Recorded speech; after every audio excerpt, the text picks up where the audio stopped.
क्रांतिकारी जय भीम साथियों, नमो बुद्धाय। आप सभी क्षेत्रवासियों से विनती है कि मेरे कुछ भी बोलने से पहले मैं हमारे उन महापुरुषों के चरणों में अभिनंदन करता हूँ जिन महापुरुषों के बलिदान, त्याग, संघर्ष से आज हम मान सम्मान और स्वाभिमान की जिंदगी जी रहे हैं। तो कुछ लोग हमसे कहते हैं कि हम एक जाति के खिलाफ बोलते हैं, हम लोग जातिवाद फैला रहे हैं।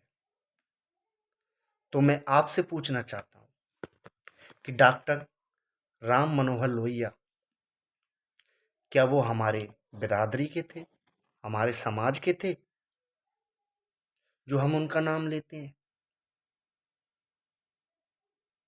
ना तो वो डॉक्टर राम मनोहर लोहिया, ना तो वो एससी के थे, ना ओबीसी के थे। तो क्यों हम उन्हें याद करते हैं, क्यों हम उनका नाम लेते हैं? क्योंकि उनकी विचारधारा अच्छी थी, उनकी सोच अच्छी थी। वो शोषित, वंचित, लाचार लोगों के उत्थान के लिए लड़े थे।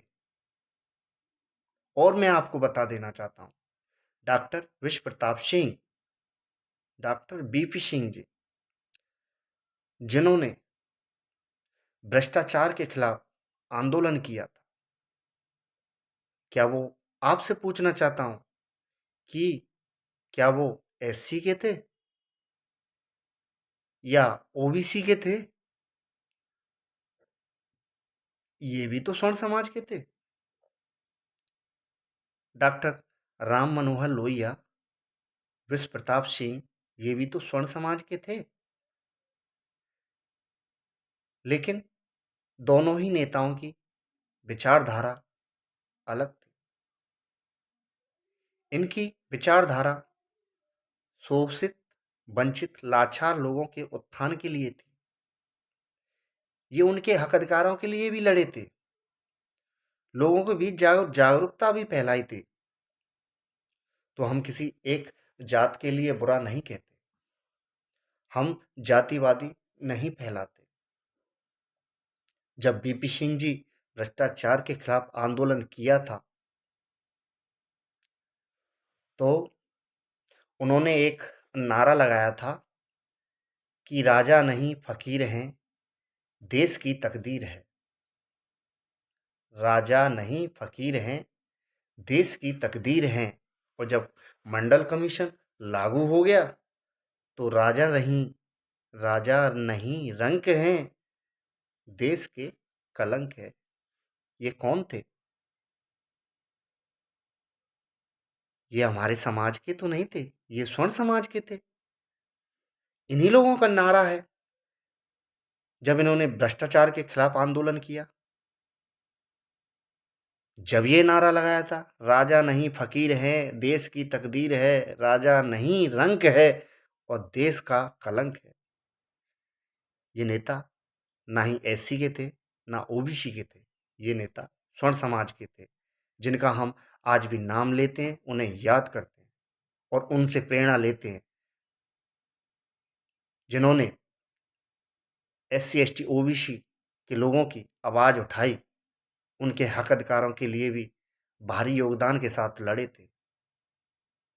और आपको मैं बता देना चाहता हूँ कि वो जो समाजवादी सांप्रदायिक आंदोलन के सामने चट्टान की तरह खड़े रहे, अड़े रहे, उन्होंने एक बात कही थी। उन्होंने एक बात कही थी कि अब तो ये पतंगें भी देखकर हैरान हो गईं, ये छतें भी हिंदू और मुसलमानों की हो गईं। अब तो ये पतंगें भी देखकर हैरान हो गईं, ये छतें भी हिंदू और मुसलमान की हो गई। आरएसएस और भाजपा के लोगों ने हमको इस तरह बांट दिया कि हम जातिगत भेदभाव में एक दूसरे लोगों को नीचा दिखाने की लगातार कोशिश करते, और वही नीचा दिखाने का काम मोदी सरकार कर रही है, आरएसएस के लोग लगातार कर रहे हैं। माना कि संविधान के नज़रिए से हमारे पास रिजर्वेशन है, लेकिन वास्तविकता और हकीकत में आज भी रिजर्वेशन स्वर्ण समाज के लोगों के पास है। ये तो बस पट्टा है रिजर्वेशन का। वास्तविकता में तो सरकारी नौकरियां स्वर्ण समाज के लोग कर रहे हैं। हजारों वर्षों से दान दक्षिणा लेकर भर ली हैं उन्होंने अपनी पेटियां। इसलिए मैं क्षेत्रवासियों को और उन लोगों को सिर्फ और सिर्फ यही बताना चाहता हूं कि ये नेता भी तो अपने नहीं थे, अपने समाज के नहीं थे, तो फिर हम इनको याद क्यों करते हैं। इसलिए मैं आपको बता दूं, हम ना तो जाति फैलाते हैं और ना ही एक जाति के खिलाफ बोलते हैं। हम समाज में जागरूकता फैलाने का काम करते हैं, लोगों को जागृत करने का काम करते हैं, जिससे कि वो अपने आने वाली पीढ़ियों के भविष्य की चिंता कर सके। और भी एक चीज, ईवीएम घोटाला। ईवीएम से जिस तरह चुनावी माहौल में घोटाले कर कर या ईवीएम को हैक कर कर बीजेपी की सरकार के लोगों ने सत्ता की कुर्सी हासिल की है, उसमें सारे देशवासी, क्षेत्रवासी और हमारे सुप्रीम कोर्ट के न्यायाधीश और वकील साथी लगातार ईवीएम को रोकने के लिए आंदोलन कर रहे हैं। तो क्षेत्रवासियों से भी अपील है, ज़्यादा से ज़्यादा संख्या में हमें उन लोगों का साथ देना चाहिए, जिससे ईवीएम मशीन बंद हो, बैलेट पेपर से चुनाव का चुनाव प्रक्रिया हो।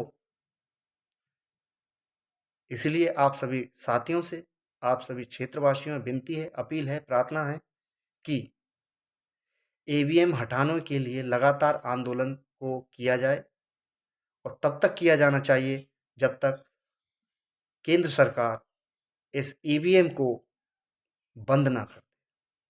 हम चाहते हैं, हम सारे देशवासी चाहते हैं कि आने वाला लोकसभा का चुनाव ईवीएम मशीन से नहीं, बैलेट पेपर से होना चाहिए, जिससे देश का भविष्य, देश का पढ़ा लिखा नेता देश का नेतृत्व कर सके। जय भीम, नमो बुद्धाय।